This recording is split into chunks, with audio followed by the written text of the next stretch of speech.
Hello friends, welcome back to our channel subscribe for stocks. आज हम बात करेंगे एक कंपनी के बारे में जिसका नाम है नीलकमल। नीलकमल जैसा आप सभी को पता है कि हाउस होल्ड नेम है। आप जैसे इसमें वेबसाइट पर ही आपको डायरेक्टली लेके आए हो इनकी, और आप देख सकते हैं कि नीलकमल जो है एक ब्रांडेड प्लास्टिक्स एंड फर्नीचर की कंपनी है।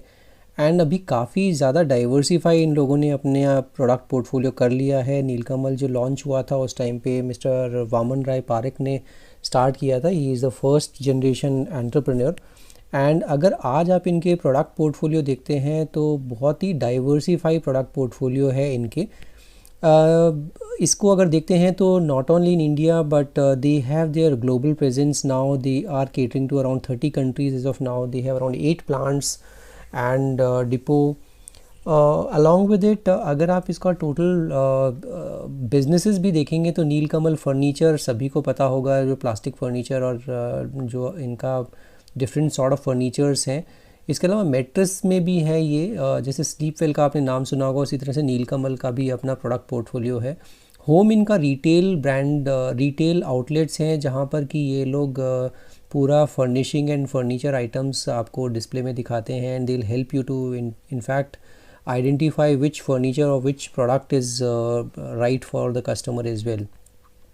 ये एक काफ़ी इनोवेटिव प्रोडक्ट है इनका, नीलकमल बबल गार्ड। एंड ये जो है बबल गार्ड अगर आप देखेंगे तो ये पैकेजिंग में, प्रोटेक्शन में, इनफैक्ट प्रिंटिंग में, साइनेजेस प्रिंटिंग, डेकोर पैनल्स, ये सारी ही चीज़ों में ये बहुत ही यूनिक टेक्नोलॉजी इनकी है जो कि इस चीज़ में काम आती है। ये एक शीट होती है जो बेसिकली बबल गार्ड ये बोलते हैं, और इसमें ही एक फ्लोर गार्ड करके भी इनका प्रोडक्ट इन्होंने लॉन्च किया था, जिसमें कि बेसिकली जब भी आप वाइट वॉश करवाते हैं या आपने किसी भी घर में कुछ काम हो रहा है तो ये कुछ शीट्स होती हैं जो कि आप बिछा सकते हैं अपने फ्लोर पर, और फ्लोर गंदा होने से बचता है। अगर कुछ गिर जाता है तो आपकी टाइल्स नहीं टूटेंगी। द लास्ट जो कैटेगरी है इनका बिज़नेस का वो है मटेरियल हैंडलिंग। जो आप क्रेट्स वगैरह देखते हो, ग्रोफर से सामान मंगाते हैं अगर कोई, या फिर किसी भी बिग बास्केट से मंगाते हैं, वो बड़े बड़े क्रेट्स लेके आते हैं ऑरेंज कलर के और ये सब चीज़ें, तो वो सारा ही मटेरियल हैंडलिंग। इसके अलावा ये काफ़ी चीज़ें बनाते हैं, बैटरी से ऑपरेटेड काफ़ी ऐसी ट्रॉलीज़ बनाते हैं जहाँ पर कि आप सामान को एक जगह से दूसरी जगह ले जा सकते हैं। कन्वेयर सिस्टम बनाते हैं ये। तो काफ़ी डाइवर्सिफाई प्रोडक्ट पोर्टफोलियो इन्होंने ऑलरेडी बना लिया है अपने लिए। इसका थोड़ा सा फाइनेंशियल्स भी समझते हैं। अगर आप इसका देखेंगे तो मार्केट कैप 2300 करोड़ का मार्केट कैप है। आज इसका जो प्राइस है वो 1546 रुपये पे बंद हुआ है। हाई लो भी देखते हैं तो ऑलमोस्ट अपने हाई पर ही 52 वीक हाई के आसपास ही ये ट्रेड कर रहा है। स्टॉक का पीई भी देखते हैं तो 27.9, जबकि इंडस्ट्री का पीई 22.8 के आसपास है। तो प्राइस अर्निंग के हिसाब से आपको लग सकता है कि थोड़ा सा ऑन अ हायर साइड है, but since it's a growth story and काफ़ी अच्छे से ये अपना ग्रो कर पा रहे हैं। और कोविड के दौरान भी इन्होंने काफ़ी अच्छे कोविड हॉस्पिटल्स को सॉल्यूशंस दिए हैं। और जैसे आप ट्रैवल करते हैं तो उसके बीच में एक पार्टीशंस के हिसाब से भी इन्होंने काफ़ी ऐसे ऐसे इनोवेटिव आइडियाज़ और इनोवेटिव चीज़ें प्रोवाइड करी हैं। तो ये जो कंपनी है काफ़ी अच्छी ग्रोथ कर रही है। बुक वैल्यू की अगर बात करते हैं तो 692 रुपीज़ के आसपास आती है। तो प्राइस टू बुक भी देखते हैं तो बहुत ज़्यादा कॉस्टली प्राइस टू बुक के हिसाब से मेरे को नहीं लगती, 2.23 टाइम्स ही है। डिविडेंड यील्ड ओके है 0.97%, तो ठीक ठाक है, बहुत ग्रेट नहीं है। बट हाँ, अगर यही 1% 1.5% के ऊपर होता तो आई वुड हैव सेड कि अच्छी ग्रोथ है। But return on capital employed अगर आप देखें तो बहुत ही बेहतरीन 19.1% है। रिटर्न ऑन इक्विटी भी देखते हैं तो 13.7% रिटर्न ऑन इक्विटी भी है। अगर प्रोमोटर होल्डिंग बात करते हैं तो 64.3%, जो हम होल्डिंग जब शेयर होल्डिंग पैटर्न देखेंगे तो उसमें देखेंगे प्रोमोटर भी अपनी होल्डिंग स्लोली एंड स्टेडली बढ़ा रहा है। अगर आप इसका प्लेज परसेंटेज देखेंगे तो कोई प्लेज नहीं है। अगर आप डेट टू इक्विटी की बात करते हैं तो डेट फ्री कंपनी है। इंटरेस्ट कवरेज रेशो फिर भी 5 से ऊपर है, तो विच इज़ गुड। रिज़र्व्स की बात करते हैं तो 2000 करोड़ का मार्केट कैप है, बट 1000 करोड़ का रिज़र्व्स इनके पास ऑलरेडी है। ईपीएस भी बहुत ही बेहतरीन है, 55 रुपये के आसपास। Now let's quickly see the plastic products के जो भी पीयर कंपैरिजन हो सकता है। तो astral poly is the leader in this particular industry, जो कि 24,000 करोड़ के आसपास का मार्केट कैप है।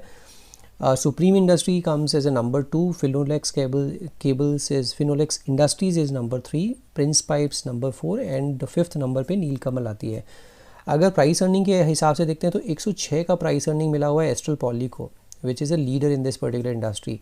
उसके सेकंड नंबर को भी 45 का पीई है, तो उस हिसाब से पीई के हिसाब से अब आपको लग रहा होगा कि ये ज़्यादा नहीं है, and it all depends on your growth story as well.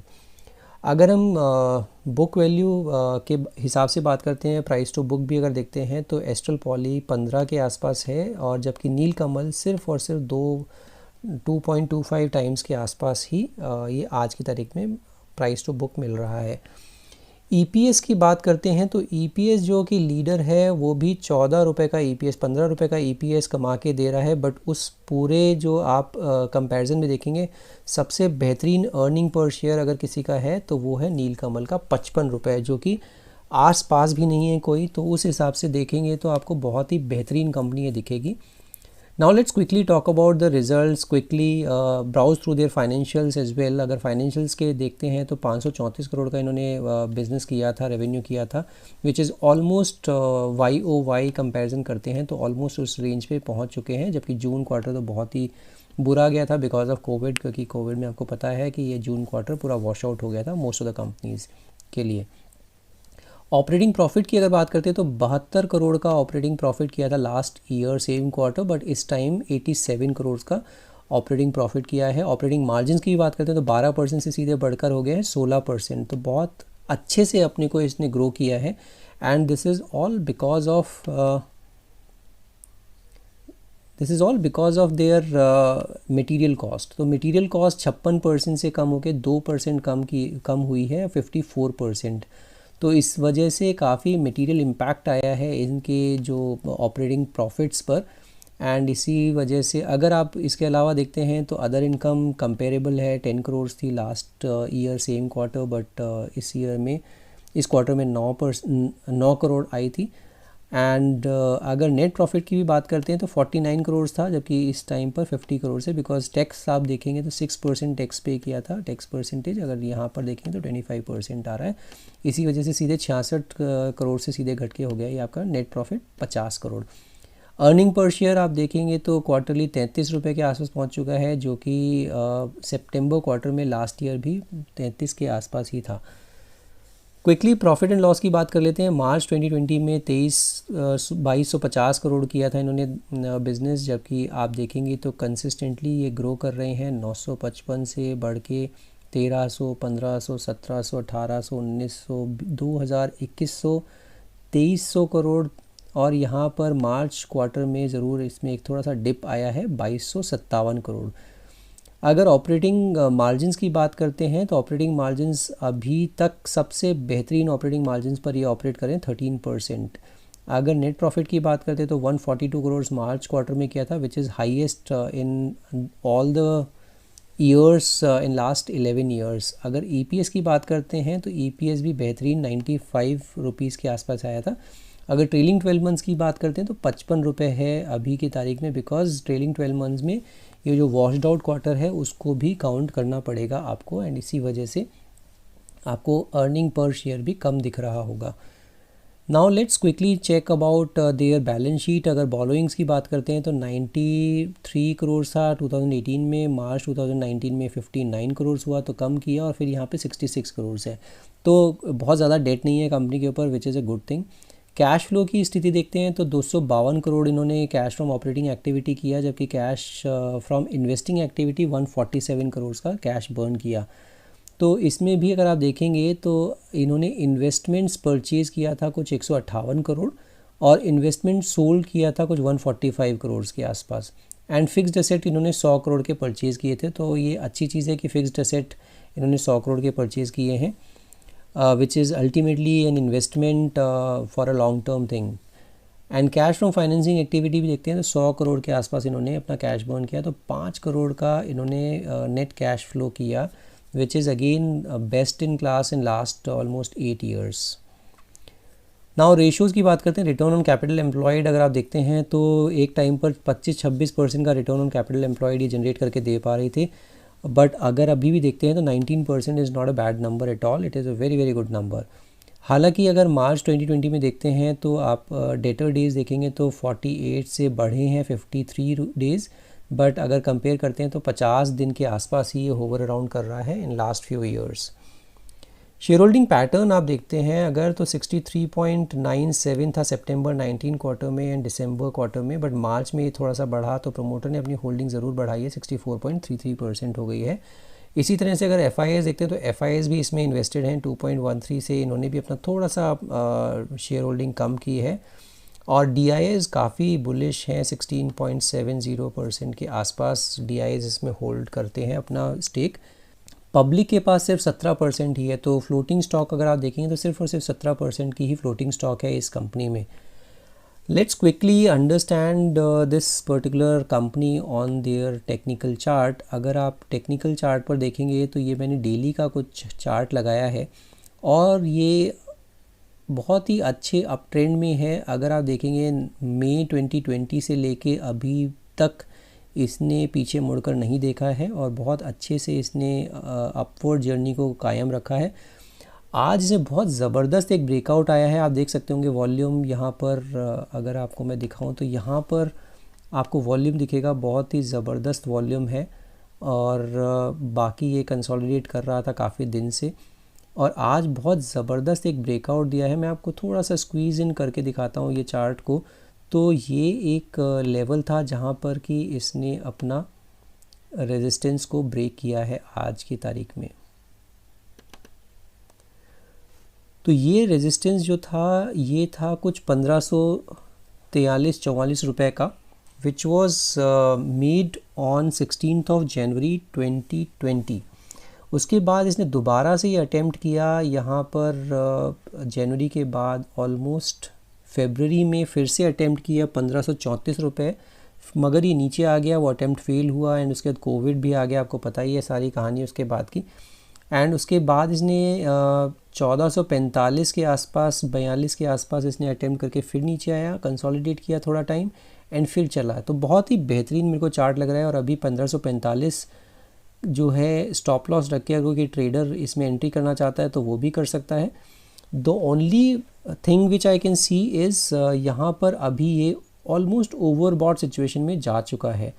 तो कहाँ पे ख़रीदना चाहिए? मेरे ख्याल से फर्स्ट ट्रांच ख़रीदना चाहिए इसमें 1475 रुपये के आसपास, थोड़ा लॉन्ग टर्म अगर ख़रीदना चाहते हैं आप।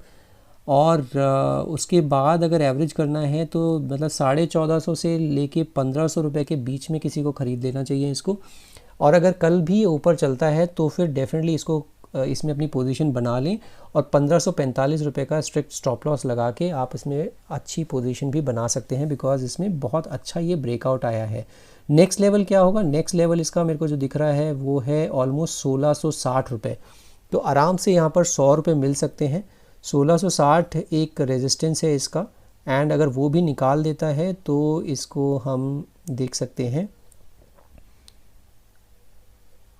फिर हमारे पास नेक्स्ट जो लेवल है वो है 1800 रुपये के आसपास का। तो बहुत ही बढ़िया ये चार्ट मुझे दिख रहा है, क्योंकि इसने डबल बॉटम लगा के यहाँ पर एक डबल बॉटम बनाया और डबल बॉटम बनाने के बाद ये चलना शुरू हुआ 900 रुपये के आसपास से और अभी 1500 रुपये 1545 का बहुत अच्छा इसने एक ब्रेकआउट दिया है। तो यहाँ पे ले सकते हैं अगर आपका ट्रेडिंग का आइडिया है। अगर आपका लॉन्ग टर्म का आइडिया है थोड़ा सा वेट कर लें, अभी बिल्कुल फ्रॉथ मुझे दिख रहा है इस मार्केट में, और अगर वो थोड़ा सा भी नीचे आता है मार्केट तो उस टाइम पर ये बेस्ट बाई हो सकता है आपके लिए। तो मैं बोल रहा हूँ 1450 से लेके 1500 के बीच में अगर आप बाई करते हैं, which is a very good rate for accumulating this stock. So this is it. In case you haven't subscribed my channel, do subscribe it. Encourage me with the thumbs up as well, and at the same time अगर आपने अपना demat account नहीं खुलवाया है तो quickly description box में जाकर आप अपना free of cost angel broking के साथ डीमेट अकाउंट भी खुलवा सकते हैं। उससे होगा क्या, उससे you can reach out to me directly, and stock market related कोई भी क्वेरी है तो आप डायरेक्टली मुझे रीच आउट कर पाएंगे।